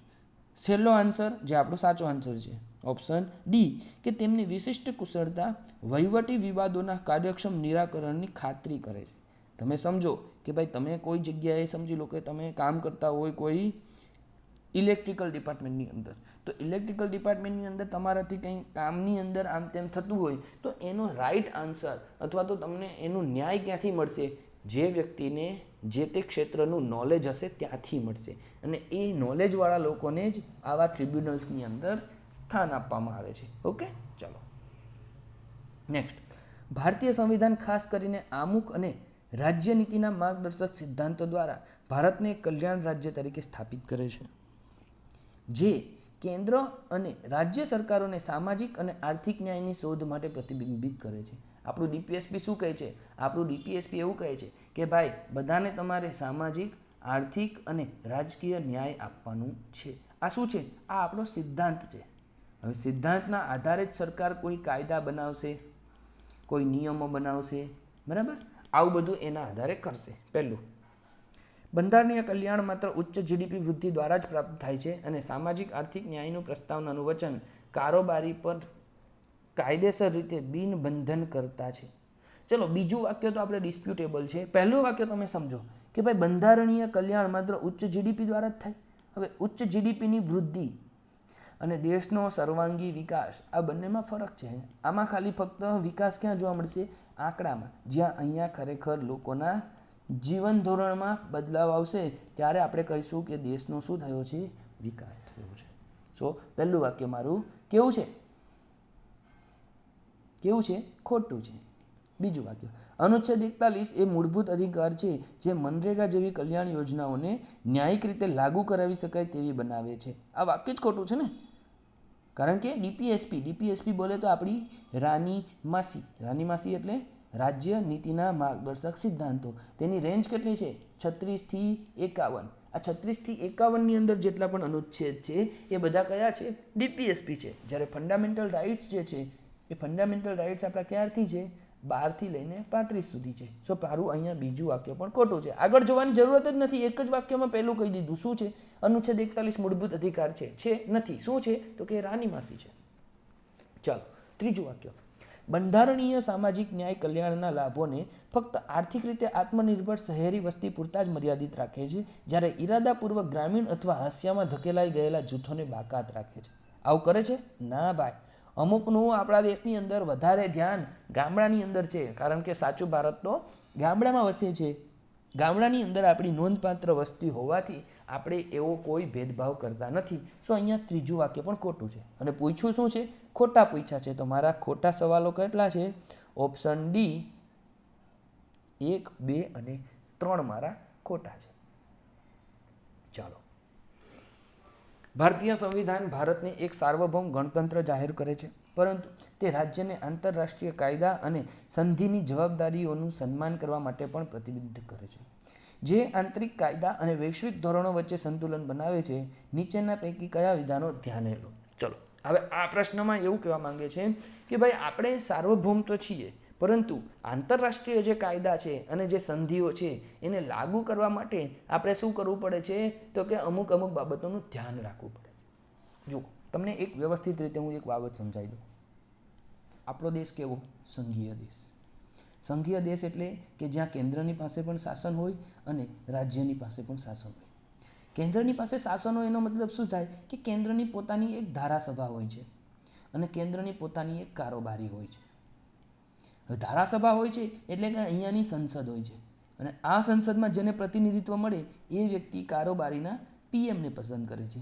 સેમ આવું થાય અહીંયા જે વિધાનસભા હોય છે, આ વિધાનસભાની અંદર બહુમતી મળે એ વ્યક્તિ ત્યાંની સરકાર એટલે કે રાજ્યના સીએમને પસંદ કરતી હોય છે. હવે સંઘને કામ કરવા માટે સમજો, સંઘને કામ કરવા માટે અને રાજ્યને કામ કરવા માટે અલગ અલગ નિયમો, અલગ અલગ સૂચિઓ બનાવેલી છે, જે આપણી 7મી અનુસૂચિની અંદર અનુચ્છેદ 246ની અંદર ડિફાઇન કરેલું છે કે ભાઈ આટલામાં રાજ્ય કામ કરાવશે, આટલાની અંદર કેન્દ્ર કામ કરશે આ યાદીમાં, અને આટલી યાદીમાં સંયુક્ત કામ થશે. પરંતુ એવી અમુક બાબતો છે કે જે બાબતોમાં કેન્દ્રની જે સંસદ છે તે રાજ્ય યાદીના વિષયો ઉપર કામ કરી શકે. કોની યાદીમાં? રાજ્ય યાદીના વિષયો ઉપર કામ કરી શકે. સાહેબ ક્યારે ક્યારે આવું કામ કરી શકે? તો તમે સમજો, આપણે અહીંયા વ્યવસ્થિત રીતે લખીને તમને બતાવું છું કે સૌથી પહેલાં તો આપણે યાદ રાખવાનો છે અનુચ્છેદ 249. આ 249ની અંદર એવું કીધેલું છે કે જો રાજ્યસભા, સમજો રાજ્યસભા એટલે શું છે? તો કે રાજ્યનું પ્રતિનિધિત્વ કરવાવાળું સદન છે. રાજ્યનું પ્રતિનિધિત્વ કરવાવાળું સદન છે. તેઓ કોઈ વિષયને રાજ્ય યાદીનો કોઈ વિષય છે તેને રાષ્ટ્રના મહત્વનો છે એવું સાબિત કરે, રાષ્ટ્રના મહત્વનો છે એવું સાબિત કરે અથવા તો ઘોષિત કરે. એનો મતલબ રાજ્યસભાની અંદર એક પ્રસ્તાવ પાસ થાય. જો એ પ્રસ્તાવ પાસ થાય તો 1 વર્ષ સુધી કેન્દ્ર તેમાં કાયદો બનાવી શકે. કઈ યાદીમાં? રાજ્યની યાદીમાં. બરાબર છે? એટલે રાજ્યની યાદીમાં કેન્દ્ર ક્યારે ક્યારે કાયદો બનાવી શકે? તો તેનું પ્રથમ એક્ઝામ્પલ તમારી સામે આવ્યું કે જો રાજ્યસભા પ્રસ્તાવ પાસ કરી દે તો, અનુચ્છેદ 249 અંતર્ગત. બરાબર. બીજું અનુચ્છેદ 250, જ્યારે દેશની અંદર શું લાગેલું હોય? ઇમરજન્સી. તો ત્યારે પણ આપણા દેશની સંસદ રાજ્ય યાદી ઉપર કાયદો બનાવી શકે છે. નેક્સ્ટ અનુચ્છેદ 252. આ બધું યાદ રાખવાનું છે, પરીક્ષામાં આવશે હો ભાઈ. જ્યારે 2 રાજ્યો નક્કી કરે કે કેન્દ્ર તમે મને કાયદો બનાવીને આપો, એટલે સંસદ એક કાયદો બનાવશે, જે કાયદો આ 2 રાજ્યો પૂરતો સીમિત હશે. પણ કહેવાય તો શું કે ભાઈ સંસદે કાયદો બનાવ્યો કઈ યાદીમાં? રાજ્ય યાદી માટે. બરાબર. ત્યારબાદ આવે છે અનુચ્છેદ 253. અનુચ્છેદ 253 એવું કહે છે કે જ્યારે કોઈ આંતરરાષ્ટ્રીય કરાર હોય, આંતરરાષ્ટ્રીય સંધિ માટે તેને લાગુ કરવા માટે, કોને? આંતરરાષ્ટ્રીય સંધિમાં આપણે સહી કરેલી હોય અને તેને રેટિફાઈ કરેલું હોય તો તેને લાગુ કરાવવા માટે કેન્દ્ર રાજ્ય યાદીના કોઈ વિષય ઉપર કાયદો બનાવી શકે છે. બરાબર. અને એક 5મી એક જોગવાઈ છે એ પણ તમારે યાદ રાખવાની છે અને એ છે 356. હવે 356ની અંદર એક બી ક્લોઝ છે, તેમાં એવું કીધેલું છે કે ભાઈ જ્યારે રાષ્ટ્રપતિ શાસન લાગશે, રાજ્યની અંદર જ્યારે રાષ્ટ્રપતિ શાસન લાગશે ત્યારે કેન્દ્ર સરકાર જે છે એ જે તે રાજ્ય પૂરતા રાજ્ય યાદી ઉપર કાયદો બનાવશે. એટલે કે સંસદ કાયદો બનાવશે કોઈ રાજ્ય યાદીમાં XYZ રાજ્યની ઉપર માટે. બરાબર. ચલો, મુખ્ય 5 વસ્તુ આપણે જોઈ. અહીંયા 5 વસ્તુ તમે યાદ રાખો. ફરી એકવાર આપણે રિવિઝન કરાવી લઈએ કે અનુચ્છેદ 249 મુજબ કેન્દ્ર ત્યારે રાજ્ય યાદીના વિષય ઉપર કાયદો બનાવી શકે જો રાજ્યસભા પ્રસ્તાવ પાસ કરે. આવો પ્રસ્તાવ 1 વર્ષ સુધી ટકે છે. બીજું, ઇમરજન્સી હોય તો અનુચ્છેદ 250 મુજબ ગમે ત્યારે બનાવી શકાય. અનુચ્છેદ 252 મુજબ 2 રાજ્યો હા પાડે તો સંસદ કાયદો બનાવશે. 253 મુજબ આંતરરાષ્ટ્રીય સંધિ માટે અને 356 મુજબ રાષ્ટ્રપતિ શાસન લાગેલું હશે ત્યારે. બરાબર છે. આ 5 બાબતો વખતે અનુચ્છેદ 7મી અનુસૂચિ 7મી એટલે કે અનુચ્છેદ 246માં જે 3 યાદી છે તેમાં રાજ્ય યાદીમાં કેન્દ્ર અથવા તો સંસદ કાયદો બનાવી શકશે. ઓકે, ચાલો હવે આપણા મૂળ સવાલ ઉપર આવો આપણે. પહેલું વાક્ય, સંસદ માત્ર આંતરરાષ્ટ્રીય સંધિઓ અને કરારોને લાગુ કરવાના હેતુ માટે અનુચ્છેદ 253 હેઠળની તેની સત્તાનો ઉપયોગ કરીને અન્યથા રાજ્ય વિધાનમંડળો માટે આરક્ષિત વિષયો પર કાયદો ઘડી શકે છે. સાચી વાત છે. હમણાં જ આપણે જોયું છે કયું? અનુચ્છેદ 252. ચાલો બીજું, કારોબારી દ્વારા હસ્તાક્ષર કરાયેલા કોઈપણ આંતરરાષ્ટ્રીય સંધિ અનુચ્છેદ 253 હેઠળ સંસદ દ્વારા પસાર કરેલા સક્ષમ કાયદાની જરૂરિયાત વિના ભારતમાં આપમેળે લાગુ કરાવી શકાય છે. આ વાક્ય સાચું છે? વાક્ય સાચું છે? વાક્ય સાચું નથી. કારણ કે કારોબારી દ્વારા હસ્તાક્ષર કરાયેલા કોઈપણ આંતરરાષ્ટ્રીય સંધિ એટલે કે 253 હેઠળ સંસદ દ્વારા પસાર કરાયેલ સક્ષમ કાયદાની જરૂરિયાત વિનાના સંસદ તો કાયદો બનાવવો જ પડે, તો જ તમારી આંતરરાષ્ટ્રીય સંધિ એટલે કે 253 હેઠળનું જે પ્રાવધાન છે તે તમે જાળવી શકો. સો અહીંયા મારું બીજા નંબરનું વાક્ય ખોટું છે. હવે ઉતાવળમાં ઓપ્શન એ ટીક કરવાનો નથી, કારણ વાંચવાનું છે પહેલાં શું પૂછેલું છે. શું પૂછેલું છે તમને? ખોટું વાક્ય પૂછેલું છે. તો ખોટું વાક્ય મારું કયું છે? ઓપ્શન બી છે. બરાબર, ચાલો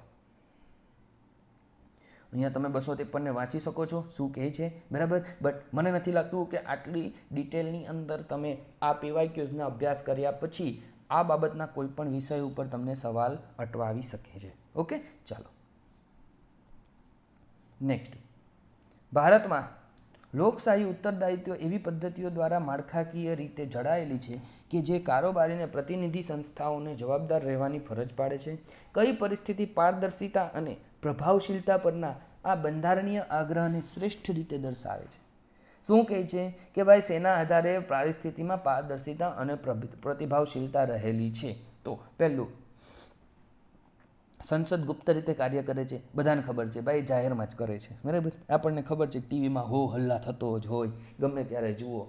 કોઈ મંત્રી આમ બોલતા હોય, કોઈ મંત્રી તેમ બોલતા હોય, કોઈ સંસદ સભ્ય અહીંયા બોલતા હોય, કોઈ વળી વોકઆઉટ કરતા હોય, એને ઘણા બધા હો હલ્લા થતા હોય. કોઈ વાંધો નહીં, આપણે મૂકી દો સાઈડમાં.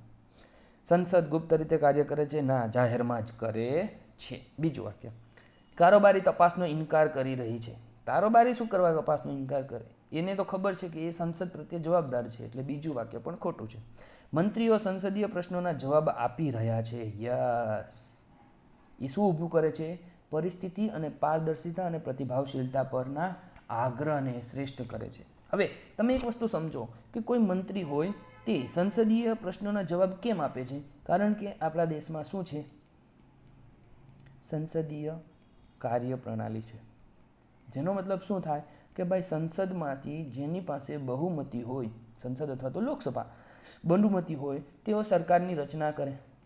હવે વર્તમાનમાં લોકસભામાં 543 સીટ છે, તો એની બહુમતી જેની પાસે હોય એટલે કે 272 સાંસદો જેના સપોર્ટમાં હોય તે વ્યક્તિ સરકાર બનાવે છે, અને એ વ્યક્તિ પોતાની મદદ માટે બીજા બધા લોકોને શું કરે છે? મંત્રી બનાવે છે. હવે આ 272 ધારે તો આ પીએમને પોતાના પદ ઉપરથી હટાવી શકે છે. બરાબર, ડાયરેક્ટલી નહીં પણ ઇનડાયરેક્ટલી એનો અર્થ એવો જ થાય છે. ચાલો, ભારતીય બંધારણ આંતરરાષ્ટ્રીય કાયદાના આદર પર ભાર મૂકે છે. તેમ છતાં વૈશ્વિક અધિકારોના ધોરણો સ્થાનિક કાયદા પ્રણાલીને કેવી રીતે અસર કરશે તે નક્કી કરવામાં ન્યાયપાલિકા નિર્ણાયક ભૂમિકા ભજવે છે. તે સંદર્ભે નીચેના વિધાનો ધ્યાને લો. પહેલું, ભારત દ્વારા બહાલી આપવામાં આવેલી આંતરરાષ્ટ્રીય માનવાધિકાર સંધિઓ સ્વયં લાગુ થાય છે અને તે આપમેળે તમામ હાલના ભારતીય બંધારણ અને વૈધાનિક કાયદાઓ પર અગ્રતા લે છે. ખોટી વાત છે. હમણાં જ આપણે જોયું 253 મુજબ તમારી સંસદે શું કરવું પડે? તો કે સંસદે કાયદો બનાવવો પડે. બરાબર છે, એટલે પહેલું વાક્ય આપણું ખોટું છે. બીજું, ભારતીય ન્યાયતંત્રને અસ્પષ્ટ આંતરિક કાયદાઓનું અર્થઘટન કરતી વખતે આંતરરાષ્ટ્રીય કરારો અને વૈશ્વિક અધિકારોના ધોરણોનો સંદર્ભ લેવા અથવા તેનો ઉપયોગ કરવાથી બંધારણીય પ્રતિબંધિત કરે છે. આ વાક્ય પણ ખોટું છે. સમજો, વર્તમાનની અંદર કોઈ સંધિ આપણે ભારતે કરી છે, તો ભારતે કયા આધારે કરી? જેમ કે આપણે એક વાત સમજીએ કે ભાઈ મોન્ટ્રીયલ પ્રોટોકોલ કરેલું છે. હવે મોન્ટ્રીયલ પ્રોટોકોલ મુજબ તમારે પ્રદૂષણને અટકાવવું છે. આ પ્રદૂષણ અટકાવવા માટે ભારતે કોઈ કાયદો ઘડ્યો? હવે આ કાયદાના નિર્માણને કોઈ વ્યક્તિ કોર્ટમાં જઈને ચેલેન્જ કરે છે અને કોર્ટમાં જઈને એવું કહે છે કે ભાઈ આ મારા ફંડામેન્ટલ રાઇટ્સના અગેન્સ્ટમાં છે, તો અહીંયા કોર્ટ જે છે તે કોર્ટ આવા ફંડામેન્ટલ રાઇટ્સને શું કરે છે, કોર્ટ્સ ફંડામેન્ટલ રાઇટ્સને સાઈડમાં મૂકે છે અને મુખ્યની વાત જે છે તો કે એ આપણા આંતરરાષ્ટ્રીય જે બાબત છે કે જે મોન્ટ્રિયલ પ્રોટોકોલની વાત છે તેને અનુલક્ષીને તેને ધ્યાનમાં રાખીને ચુકાદો કરે છે. સો અહીંયા મારો બીજું વાક્ય પણ ખોટું છે. મારો સાચો આન્સર શું બનશે? ઓપ્શન ડી, બંનેમાંથી એક પણ નહીં. બરાબર, ચાલો.